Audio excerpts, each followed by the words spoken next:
All right, let's talk about something that explains, well, a lot about the world around us, and maybe even a little something about ourselves. It's called the Dunning-Kruger Effect, and we're going to dive right in. I want you to think about something for a second. You've definitely seen this happen. Maybe in a work meeting, maybe in an online argument. Have you ever noticed that the more somebody actually knows about a subject, the less confident they often sound? You know, they're the ones saying things like, well, it's kind of complicated, or it really depends. But then you've got the other person who's just learned about it, speaking with this incredible, absolute certainty. So here's the thing. That's not a coincidence. It's not just some random thing we notice.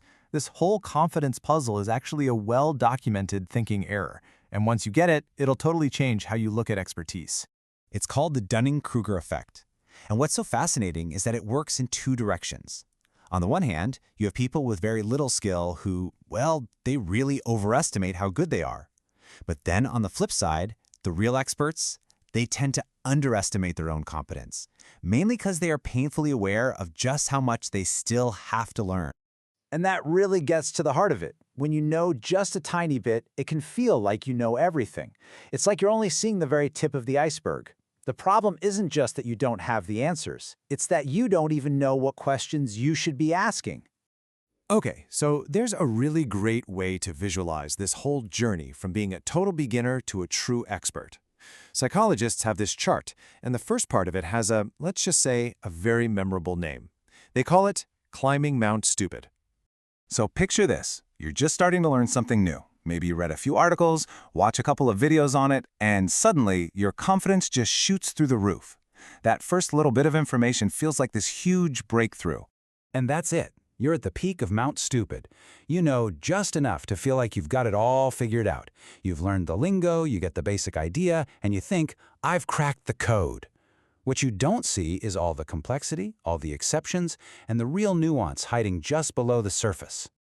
But then, as you keep pushing forward and learning more, something weird happens. Your confidence actually starts to drop. And sometimes it drops hard. You start running into all that complexity you couldn't see before. This part, some people call it the valley of despair. But listen, this is so important. That drop in confidence is actually a good thing. It's a sign that you're making real progress. Your skill isn't getting worse, your self-awareness is getting better. You're finally starting to see just how big the topic really is. And, that can be pretty humbling. That's where true expertise actually begins.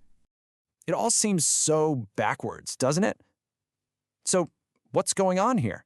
Why does our brain even do this to us? Why does it let us be so incredibly confident when we're completely wrong? Well, here's the real kicker. It's a paradox.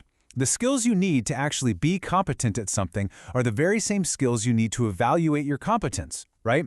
Think about it. A bad chess player doesn't have the skills to even realize they're making bad moves. Their own incompetence basically creates a blind spot so they can't see it. All right, so that's the theory, but let's talk about real life. Because I promise you, once you know what to look for, you are going to see this bias everywhere. The workplace is a perfect example. You have the brand new employee, right? They've been there a month, and they confidently say, hey, why don't we just do this? They have no idea about all the hidden risks or what could go wrong. And then you have the veteran, the expert. They're hesitant. They're asking a ton of questions because they know all the ways that simple solution could blow up in everyone's face. And it's not just at work, right? It's the person who learns 3 chords on a guitar and thinks, hey, this is easy. And oh boy, you definitely see it online. Social media is basically built for this. The loudest, most certain opinions go viral, while the nuanced, careful experts get drowned out. So, look, this isn't just some funny little quirk of how our brains work. This is serious. Because just being ignorant, well, that's not a big deal. You can fix that.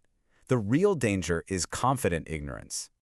That's what's behind so much misinformation spreading like wildfire. It's what stops us from being able to learn, because why would you learn if you think you already know everything? It leads people to ignore real experts and make some really, really bad decisions with their money, their health, their lives.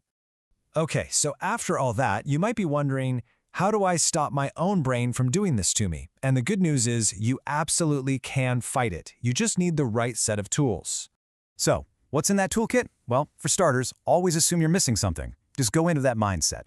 Number 2, go out and actively ask for feedback from people you trust, especially people who will tell you what you don't want to hear.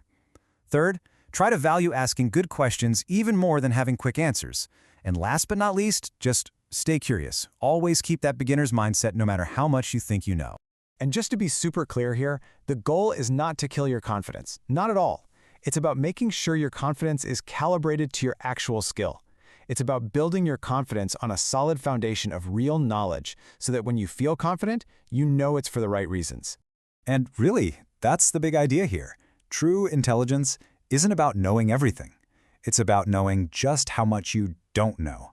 The smartest people in the room are often the ones who are most aware of the huge gaps in their own knowledge. And that's a powerful idea to keep in mind.